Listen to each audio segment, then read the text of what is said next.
Will COVID-19 change cities? From BBC Learning English. Hello, this is Mini English from BBC Learning English. And now I'm Rob. From the bubonic plague to cholera and tuberculosis, disease and pandemics have changed the way cities have been built.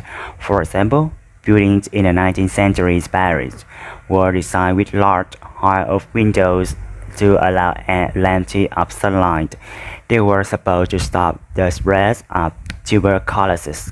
Coronavirus has been no different. In lockdown cities, from Rio to Barcelona were transformed a wildlife, and Barcelona displayed the noise of taxi horns and traffic, and with no car population, you could even see the stars at night. In this program, we will be asking if city after lockdown will ever be the same again, and if we want to be them. We will be hearing some ideas from different cities around the world, and of course, we will be just learning some new vocabularies along the way.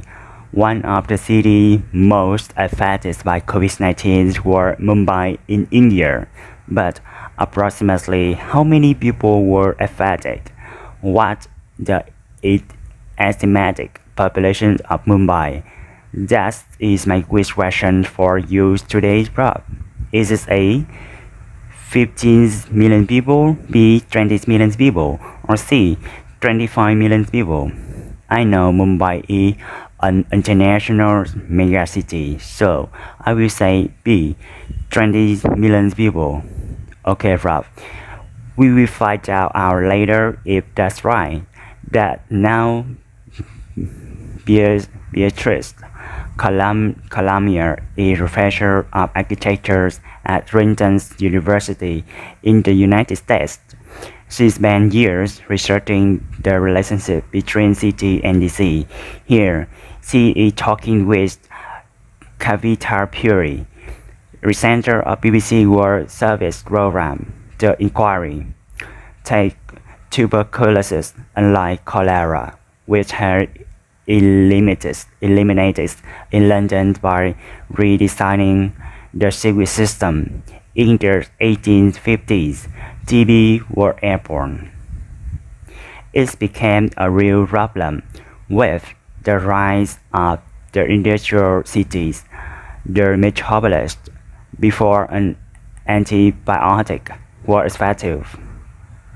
1 in 7 people on the planet has TB, but in dense cities like Paris, it was 1 in 3. Closely packed tenements meant disease spread like wildfire, and architects and planning experts responded. Some diseases like cholera could be prevented by redesigning cities to improve hygiene, like the wastewater sewer in the 19th century London. But the problem with tuberculosis, or TB for short, was that disease is airborne, carried and spread in the air.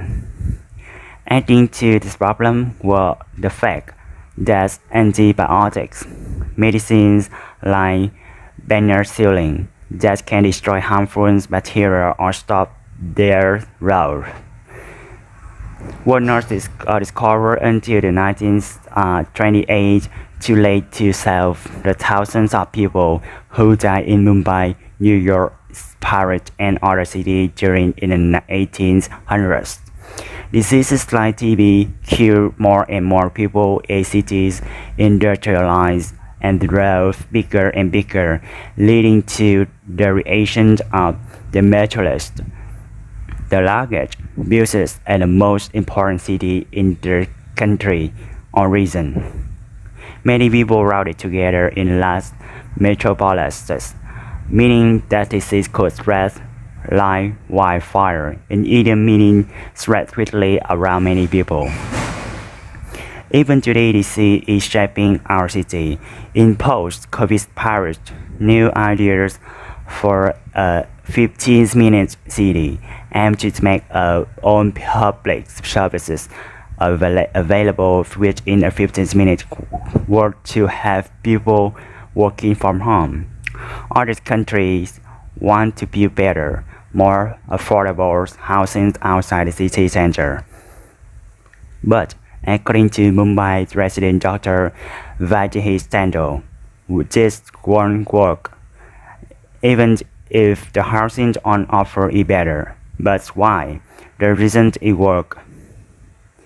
When you shift them out, you are moving them away from their livelihoods, and they're not going to be able to sustain themselves there. So they will be coming back because their jobs are in the city and they cannot afford the commute from further up places. Dr. Vaidehi Tandon there, talking on BBC World Service program The Inquiry.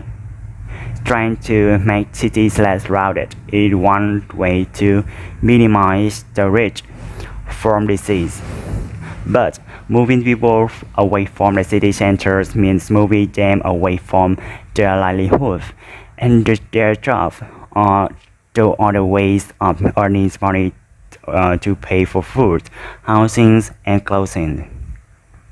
Many people still want to live near their workplace in their city center because they can't afford to pay for the commute, the journey between their home and their place of work.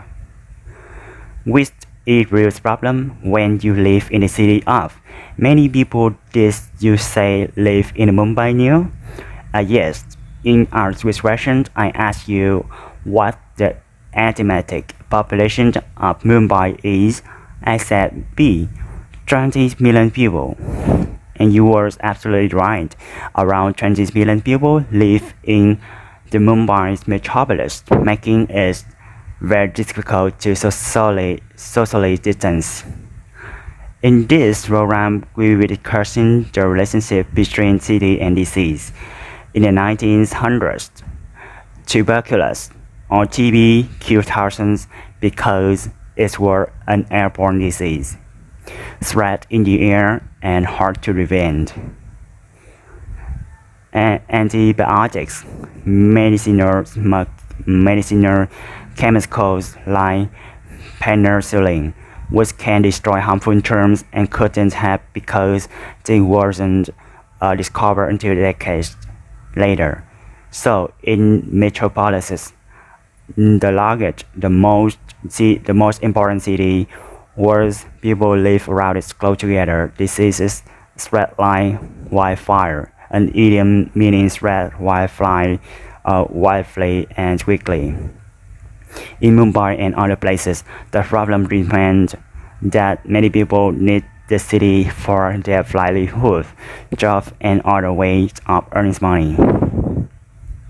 So they prefer to live in their city center instead of paying for daily commute. Journeys are often by train, bus, or car from your homes to your workplace. That's all we have time for in this program. But remember, you can find more useful vocabulary, trending topics, and help with your language learning here at BBC Learning English. Bye for now. Bye.